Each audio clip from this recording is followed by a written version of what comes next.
ठरलं तर मग मालिकेच्या आजच्या भागाचे लेटेस्ट त्याचबरोबर इंटरेस्टिंग अपडेट आपल्या आजच्या या व्हिडिओमध्ये जाणून घेऊया। तर आतापर्यंत आपण पाहिलं होतं की सायलीने लोकर काढली होती अस्मिताच्या बाळासाठी स्वेटर विणायला, पण एकाएकी तिच्या मनात काय येतं, ती सरळ उठते, वरती जाऊन स्वतःची बॅग घेऊन येते आणि आई मी जाऊन येते एवढं सांगून ती बाहेर जायला निघालेली असते। आता कल्पना आणि अस्मिता दोघींनाही तिने सांगितलेलं नसतं तिला कुठे जायचं आहे, त्यामुळे त्यांना प्रश्न पडतो की ही जाते तरी नेमकी कुठे। त्या दोघीही आता पटकन पुढे येतात आणि तिला विचारत असतात, सायली थांब, अगं अशी एकाएकी काहीही न सांगता तडकाफडकी कुठे जायला निघालीस? तू आता एवढी लोकर काढली होतीस ना स्वेटर्स विणायला, मग असं आता अस्मितासुद्धा तिला विचारते। त्यावर सायली गप्प राहते, तर कल्पना तिला विचारते, अगं सांग, काहीतरी विचारतोय ना आम्ही। त्यावर सायली सांगत असते, आई त्यावर कल्पना म्हणत असते, नक्की सांग बरं, मधुभाऊ तर ठीक आहेत ना, त्यांना काही झालेलं नाही आहे ना? त्यावर सायली सांगते, नाही नाही, मधुभाऊंचं काही नाही आहे, माझं सकाळी बोलणं झालं ना कुसुमताईबरोबर, खरं तर मी प्रतिमा आत्यांच्या घरी जाते। त्यावर लगेचच कल्पना विचारते, का तन्वीने रंग दाखवायला सुरुवात केली? त्यावर सायली सांगते, नाही नाही आई, तसं अजून तरी माझ्या कानावर काही आलेलं नाही आहे, पण देव जाणे का, पण माझ्या जीवाला ना थोडीशी भीती वाटते, तर असं वाटतंय जाऊन यावं, म्हणून सहजच आपलं जरा जाऊन येईन। त्याबरोबर आता लगेचच कल्पना ही म्हणायला लागते, अगं मग एकटी नको जाऊ। अस्मिता विचारते, मी येऊ का? त्यावर सायली नको असं सांगते, तुम्ही दगदग कशाला करता, मी येईन जाऊन, आणि ती निघते। तर दुसरीकडे आता प्रतिमा आत्या आणि सुमन काकी ह्या दोघीजणी स्वयंपाक बनवत असतात। सुमन काकीची शेवटची पोळी लाटून झाल्यावर ती विचारते सुद्धा, वहिनी मी शेकू का आता? त्यावर प्रतिमा आत्या सांगते, अगं नाही नको, शेवटची एकच तर पोळी राहिली आहे, कशाला, मी शेकवते। त्यावर लगेचच सुमन काकी सांगते, ठीक आहे, मग तुम्ही एवढी ही पोळी शेकून घेपर्यंत मी जरा वरून जाऊन आपले कपडे वाळलेत का सगळे तेवढे बघून येते। आणि मग आता ती कपडे वाळलेत का हे तपासायला तिकडनं जाते। त्याबरोबर आता इथे प्रिया ही किचनमधून चोरून बघत असते आतमध्ये की कोण आहे तिथे जवळपास, कोण नाही आहे, प्रतिमा एकटी कधी सापडते। तर दुसरीकडे आपण बघतो की नागराज आणि महिपत हे दोघंजणं मस्त दारू प्यायला बसलेले असतात। मोठाच्या मोठा खंबा त्यांनी पुढ्यात घेतलेला असतो आणि आता नागोबा म्हणत असतो की बरं झालं नशीब की मला त्या दिवशी त्या दोघांचं सगळं बोलणं कळलं। त्याबरोबर आता महिपतसुद्धा सांगत असतो, हो ना, तुम्ही या गोष्टीत माहीरच आहात, तुम्हाला एकदा का एखादी गोष्ट कळली की त्याच्यावरती कसं काय रिॲक्ट व्हायचं हे तुम्हाला बरोबर माहीत आहे, सगळं कसं फटाफट मॅनेज केलं तुम्ही। त्याबरोबर नागोबा लगेचच सांगायला सुरुवात करतो की कशा पद्धतीने तो शाळेत गेला आणि त्या प्रिन्सिपलने पिऊनला ती फाईल आणायला सांगितल्यानंतर त्याने त्या पिऊनला गाठलं आणि त्याला सांगितलं की तुला जी फाईल आणायला सांगितली आहे जा आणि ती फाईल घेऊन ये। मग पिऊनने फाईल आणल्यावर नागोबाने त्याच्या खिशामध्ये पैशांचं एक बंडल कोंबलं आणि त्याला सांगितलं की आता निघ चल। त्याबरोबर तो तिकडनं निघून गेल्याच्या नंतर मग नागोबाने लगेच त्या फाईलमध्ये जिथे सायली म्हणून खऱ्या तन्वीचा फोटो होता तो फोटो काढून तिथे प्रियाचा खरा फोटो लावला लहानपणीचा आणि सायलीचा फोटो म्हणजेच खऱ्या तन्वीचा फोटो प्रियाच्या जागी चिपकवला। आणि मग नंतर त्या पिऊनला ताबडतोब कॉल केला आणि सांगितलं की ये आता आणि येऊन लवकर फाईल घेऊन जा तुझ्या। त्याबरोबर पिऊन येऊन बिचारा फाईल घेऊन सुद्धा गेला। त्यानंतर आता त्या फाईल्स अर्जुनला मिळाल्यानंतर अर्जुनला त्याच्यातून जेव्हा कळालं की हा फोटो सायलीचा आहे त्यावेळेस मात्र त्याला आनंद झाला, पण त्याला ही गोष्ट माहीतच नव्हती की हा फोटो खऱ्या प्रियाचा आहे। तर इथे आता नागोबा म्हणत असतो, अरे महिपत, नशीब मी त्या दिवशी बोलणं ऐकलं, जर बोलणं ऐकलं नसतं तर मात्र आपण खरोखर गोत्यात आलो असतो। त्यावर महिपत म्हणत असतो, अहो नागराज शेठ, आता खरं तर आपल्या एका हातामध्ये अर्जुन सुभेदार आणि त्याच हातामध्ये ती प्रिया अशी दोघं सुद्धा आली आहेत, आता ती दोघं काही आपल्या हातातून सहजासहजी सुटतील असं मला वाटत नाही। त्याबरोबर लगेचच आता नागोबा म्हणत असतो, अरे सुटता सुद्धा कामा नये, आजपर्यंत त्या दोघांनी आपल्याला खूप मनस्ताप आणलेला आहे। त्यावर महिपत सांगत असतो, अहो हो ना, तुम्हाला आठवत नसेल म्हणून सांगतो, त्या प्रियाने स्वतःला तुरुंगातून बाहेर काढून घेण्यासाठी सुद्धा माझाच उपयोग करून घेतला।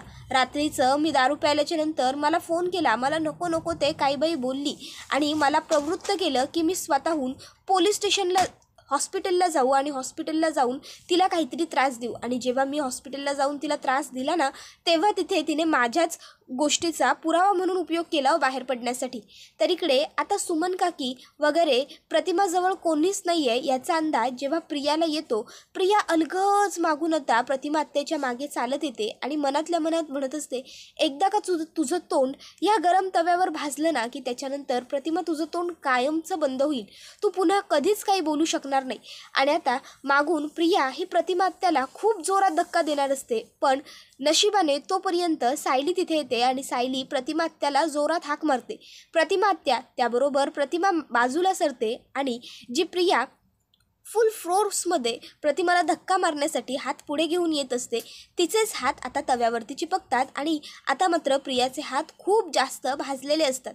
त्याबरोबर प्रिया आता हाताला फुकायला लागते आणि जोरात ओरडते. तर दुसरीकडे अर्जुनला भेटण्यासाठी इन्स्पेक्टर सावंत आलेले असतात. तर चैतन्य अर्जुनला सांगत असतो, अरे रहेजा केस जी आपली आहे ना त्याच्यावरती इन्स्पेक्टर सावंतच आपल्याला गाईड करणार आहेत, मदत करणार आहेत. तर मग माझं आणि त्यांचं रहेजा केसबद्दलचं तर बोलणं तर पूर्ण झालं, पण मग मी त्यांना रिक्वेस्ट केली की अर्जुनला तुमच्याकडे आणखीन एक छोटंसं काम आहेच, तर जर तुम्ही थोडा वेळ थांबलात तर बरं होईल, म्हणून ते तुलाच भेटण्यासाठी थांबलेत.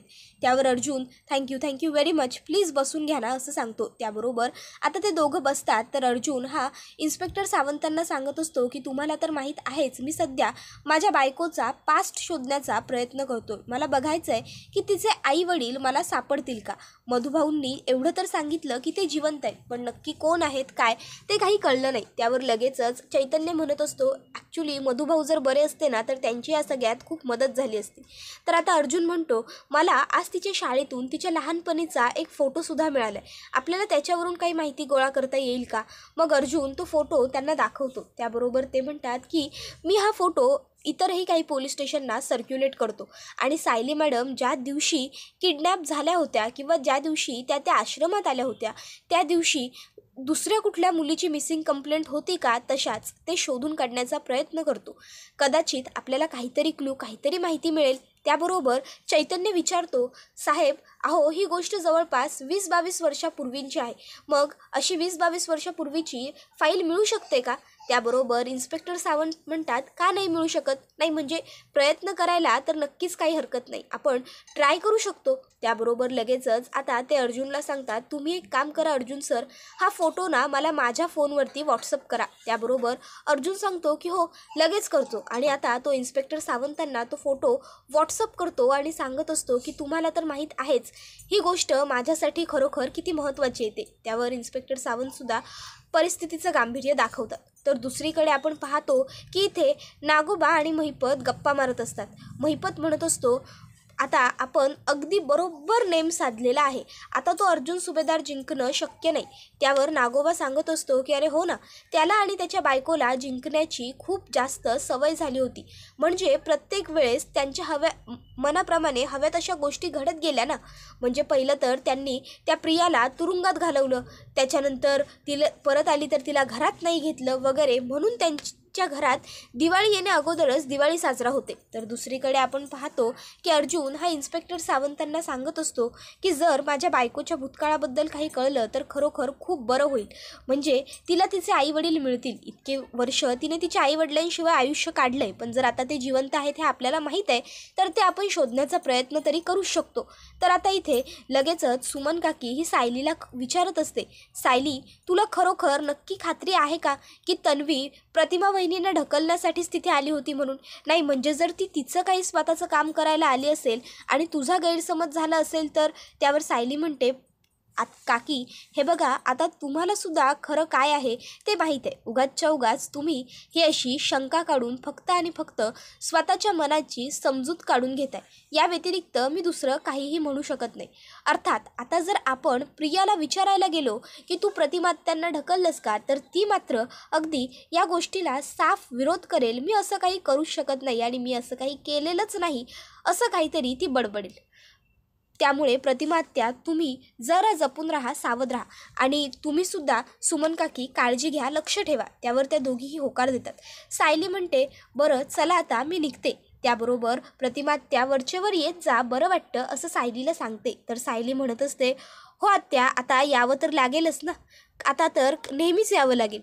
आणि मग ती सुमन काकीला विचारते, आता जरा मी प्रियाचा समाचार घेऊन येते, पण तुमच्याकडे एखादी रिकामी विक्स किंवा बामची बॉटल मिळेल का? त्यावर आता लगेचच तिला त्या दोघी विचारतात, तुला कशाला हवी आहे? त्यावर सायली सांगते, हवी आहे. मिळेल का? त्यावर सुमन काकी सांगते, हो मी ना पिना वगैरे ठेवण्यासाठी अशा बाटल्या साचवते, एकच सेकंद आणि ती बॉटल आणून देते. तर सायली म्हणते, काय असतं ना प्रतिमात्या, काही गोष्टींवरती उपाय हा ठोस करावा लागतो आणि एकदाच करावा लागतो, आणि ती तिकडनं निघते. तर दुसऱ्या बाजूला नागोबा म्हणत असतो की आता अर्जुन सुभेदार मर मर मर करणार आणि त्या लहानपणीच्या मुलीचे फोटोच्या आधारावरती तिचे आईवडील शोधून काढणार आणि त्यानंतर मग त्याला हे कधीच कळणार नाही की हे आईवडील जे आहेत ते खऱ्याखुऱ्या सायलीचे नसून प्रियाचे आहेत. तर आता दुसरीकडे प्रियाचा हात हा भाजलेला असतो, तिला आता जळत असतं आणि मनातल्या मनात आता ती सायलीच्या नावाने शिव्या खपऱ्या घालत असते. ती म्हणत असते की अरे ही कशाला येते प्रत्येक वेळेस माझ्या आयुष्यात आडवी? अगोदर हिने माझ्या आयुष्यात काही छळ मांडलाय तो कमी आहे की आता आणखीन माझ्या आयुष्यात मध्ये मध्ये येते? तिकडे मला घरात तर घेतलं नाहीच, घरात येऊ दिलं नाही, आणि आता इथे जर मी घरात राहायला लागले तर इथे सुद्धा येते सारखी सारखी मला छळायला. काय गरज काय असते हिला सारखी यायची? इतक्यात पुढे आता तिच्यासमोर सायली येऊन उभी राहते. जशी सायली येऊन प्रियाच्या समोर उभी राहते तशी प्रिया ही मात्र आता पटकन उभी राहते उठून. त्यावर आता सायलीला तिथे बघून प्रियाला आणखीन जास्त राग येतो, तिचा चांगला संताप होतो. ती रागारागात सायलीला विचारते, तू इथे कशाला आलीस? त्यावर तुला इथे यायची परवानगी कोणी दिली असं सुद्धा ती तिला विचारते. त्यावर सायली सांगते की परवानगी? तुला या घरात राहण्याची परवानगी ज्यांनी दिली ना त्यांनीच, आणि हो मी स्वतःला जाळून घेईन, पोळून घेईन असं कोणत्याही प्रकारची धमकी वगैरे मला त्यांना द्यावी लागलेली नाही आहे. आता हे ऐकल्याच्या नंतर मात्र प्रियाला सायलीचा राग आलेला असतो. तर सायली प्रियाला म्हणत असते, अगं हो खरंच मी त्यांना सहज येऊन तुझ्याकडे यायचं असं म्हटलं आणि त्यांनी बघ मला किती सहज तुला भेटण्यासाठी परवानगी देऊनही टाकली प्रिया. त्याबरोबर मग आता प्रिया 1-2 मिनटं गप्प राहते आणि नंतर सायलीला सांगत असते, हे बघ मी कोणाला धमकी दिलेली नाही आहे. त्याबरोबर सायली आता प्रियावरती हसत असते. तर प्रिया पुढे तिला सांगत असते की हसू नको, गप्प बस, मी जे बोलतेय तेच खरं आहे, मी काही कोणाला धमकी वगैरे दिली नाही आहे. त्यावेळेची माझी परिस्थिती काय होती ना हे तुला माहीत नाही आहे, त्यामुळे तू उगाच काहीही बडबड करतेस. तुला काय माहिती त्यावेळेस काय घडलं होतं ते इथे? त्यावर सायली म्हणत असते, प्रिया अगं मी तुला काही आजकाल ओळखत नाही आहे, गेली 20-22 वर्ष ओळखते ग. तुला खरं सांगू का तू काय केलं असशील ते? तू ना ते जे काही पेट्रोल होतं किंवा केरोसिन होतं ते फक्त स्वतःच्या आसपास आजूबाजूला भोवती उलटत राहिले असशील, असं दाखवत राहिले असशील, भासवत राहिले असशील लोकांना की बघा मी स्वतःला जाळून घेते, बघा मी स्वतःच्या अंगावरती केरोसिन किंवा पेट्रोल टाकून घेते, बघा बघा बघा. पण तू तसं केलं तर काहीच नसशील, किंबहुना तुझ्या अंगावरती त्या पेट्रोलमधला किंवा केरोसिनमधला साधा एक थेंबसुद्धा पडला नसेल, फक्त आरडाओरडा आणि मोठा बाजार केला असशील. आणि बिचारी या घरातली सरळ साधी भोळी लोक, त्यांना मात्र हे सगळं काही खरं वाटलं आणि त्यांनी तुला या घरामध्ये राहण्याची परवानगी दिली. काय बरोबर ना? त्यावर लगेचच प्रिया सायलीला म्हणत असते, तुला काय ग करायचं आहे? तू कशाला उगाच नसत्या चांबर चौकशा करायला इथे आली आहेस? तुझा काय संबंध? हे बघ सायली, तुला पहिलं आणि शेवटचं पुन्हा एकदा सांगून ठेवते, माझ्यापासून आणि माझ्या घरापासून लांब राहायचं. तुझा या घराशी काहीसुद्धा संबंध नाही, समजलं ना तुला? आणि असं म्हणत आता प्रिया ही तिच्या उजव्या हाताने टिचकी वाजवायला जाते, पण आता अर्थात उजवा हात भाजलेला असतो त्यामुळे तिला टिचकी वाजवायला काही जमत नसतं. मग आता ती लगेचच स्वतःच्या डाव्या बोटांनी टिचकी वाजवते आणि सायलीला सांगते, निघायचा इकडनं, ताबडतोब चालतं व्हायचं, अजिबात माझ्या नजरेसमोरही थांबायचं नाही, मला तुला बघण्याची अजिबात इच्छा नाही आहे. त्यावर सायली आता प्रियाला म्हणत असते, हो खरंच? आणि सायली आता प्रियाच्या जवळजवळ जायला लागते. तशी प्रिया घाबरते, प्रिया मागे मागे जात असते. सायली म्हणते, बोल, गप्प राहू नको, बोल. त्याबरोबर प्रिया तिला म्हणत असते, तुला एकदा सांगितलेलं कळत नाही का? निघ इकडनं, सांगितलं ना तुला. मग त्यावर सायली प्रियाला सांगत असते, नाही जाणार, जा. आज तुला स्पष्ट आणि खरं सांगते, नाही जाणार, जा. आता जेव्हा जेव्हा तू प्रतिमा त्यांना त्रास द्यायला काहीतरी करशील ना, लक्षात ठेव, तेव्हा तिथे मी येईन. तर इथे आता चैतन्य हा अर्जुनला म्हणत असतो, अर्जुन तुला खरं सांगू का, मला सुद्धा ना असं आता पॉझिटिव्हली वाटतंय की आपल्याला सायली वहिनीच्या आईवडिलांबद्दल कदाचित नक्की काही ना काहीतरी माहिती तर मिळूच शकते, आपण नक्की काहीतरी यश मिळवूच. त्याबरोबर अर्जुन म्हणत असतो की हो मिळेल ना, काहीतरी यश नक्की मिळेल, पण त्यासाठी प्रयत्न करावे लागतील, आपण प्रयत्न सोडायचे नाही. हां, आता अर्थात सायली म्हणते की तिला आता काही रस राहिलेला नाही आहे तिच्या आईवडिलांना शोधण्यात किंवा भेटण्यात, पण मला खात्री आहे ज्या दिवशी तिला तिचे आईवडील भेटतील ना, तो दिवस तिच्या आयुष्यातला सगळ्यात सुखाचा आणि आनंदाचा असेल. त्यावर अर्जुन म्हणत असतो, बरं मग तू आता इथे काय करतोयस माझ्या पुढ्यात बसून? तर चैतन्य म्हणतो, मी काम करण्यासाठीच आलो होतो. बाय द वे मी काय म्हणतो, तू मग सायली वहिनींबरोबर छान सेलिब्रेट कर ना ही गोष्ट. त्यावर अर्जुन सांगतो की मी घेतलं आहे ना माझ्या बायकोसाठी गिफ्ट. त्यावर चैतन्य विचारतो काय घेतलं आहे काय?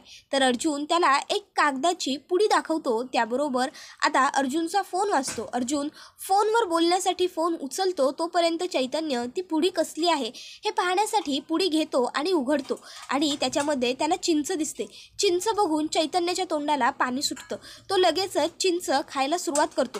तोपर्यंत अर्जुनने फोनवर बोलून फोन कट केलेला असतो आणि आता तो चैतन्याच्या हातातली ती पुडी हिसकावून घेतो आणि म्हणत असतो, अरे काय करतोयस? त्याबरोबर चैतन्य म्हणतो, काय रे काय झालं? तुझ्या कुठल्या केसचा पुरावा होता हा सुद्धा, की काही म्हणजे वेगळं आहे? हे खायचं नव्हतं का? हे काही काम होतं का याचं? त्याबरोबर अर्जुन सांगत असतो, खाण्यासाठीच आहे पण तुझ्यासाठी नाही, माझ्या बायकोसाठी घेतलं होतं मी. काय रे तू? त्याबरोबर चैतन्य म्हणतो, अरे खाताना असं हिसकावू नये रे कोणाच्या हातातून. आता जर माझ्या घशात अडकलं असतं मग ते बी वगैरे. अर्जुन म्हणतो, अडकायलाच पाहिजे होतं. मी निघतो, चल बाय. आणि तो तिकडनं निघतो. त्याबरोबर आता इथे सायली ही प्रियाला सांगत असते, हे बघ इथे घरामध्ये राहायला आता जर तुला जागा मिळाली ना, तर उगाचच्या उगाच जास्त नाटकं करू नकोस. गुपचूप हाताची घडी घाल आणि राहा, समजलं ना? त्याबरोबर प्रिया म्हणत असते, तू निघ ग इकडनं, झालं ना तुझं लेक्चर देऊन, मग चल चालू पड. त्याबरोबर सायली म्हणत असते की हो ग मी जाणारच आहे, कारण माझ्याकडे तुझ्याजवळ नसलं तरी हे हक्काचं सासर आहे की जिथे मी जाऊ शकते. आणि हो अजून उपाय राहिलाय की? त्यावर प्रिया म्हणते, कसला उपाय? त्यावर सायली तिला सांगत असते, तुझ्या हाताला लावायचा. आणि मग आता ती तिला बांबाची ती डबी दाखवते ज्यामध्ये बाम नसतो तर तिने ऑइलमेंट टाकून आणलेलं असतं. आता लगेचच प्रिया म्हणायला लागते, ए बाम कोणी लावतं का भाजलेल्या हातावरती? गप्प बस जरा. सायली तिचा हात खेचते आणि त्याच्यावरती पटापट ते ऑइलमेंट चोळते. प्रिया जोरजोराने आक्रोश करायला लागते, ओरडायला लागते की माझा हात भाजला, मला आणखीन जास्त त्रास होतोय, ऐ ग आ.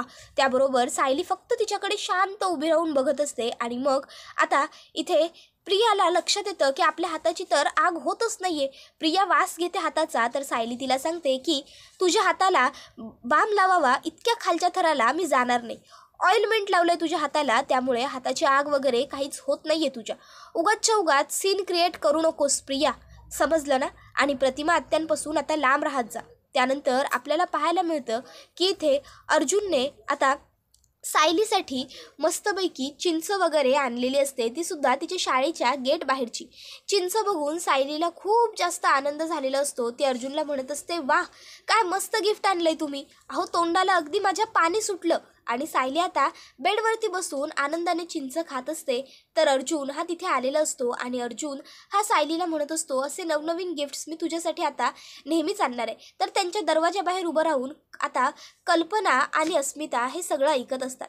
त्यानंतर एका ठिकाणी अर्जुनला आता एक मिसिंग कंप्लेंट सापडते वरळीची आणि त्याच्यावरती लहानपणीच्या प्रियाचा फोटो असतो आणि तिची सगळी माहितीसुद्धा. अर्जुन आता त्याच्याकडे व्यवस्थित त्या कंप्लेंटकडे बघतच राहतो आणि हा व्हिडिओ इथेच संपतो. व्हिडिओ आवडला तर व्हिडिओला लाईक करा, चॅनलवर नवीन असाल तर चॅनलला सबस्क्राईब करा आणि बेल आयकॉन आठवणीने प्रेस करा, जेणेकरून तुम्हाला पुढच्या प्रत्येक व्हिडिओचं नोटिफिकेशन मिळत जाईल आणि सर्व व्हिडिओंचा आनंद हा अगदी उत्तम पद्धतीने घेता येईल. चला तर मग मित्रांनो, आजच्या पुरतं इथेच थांबूया. पुढचा व्हिडिओ येईपर्यंत टाटा बाय बाय, धन्यवाद, take care all of you.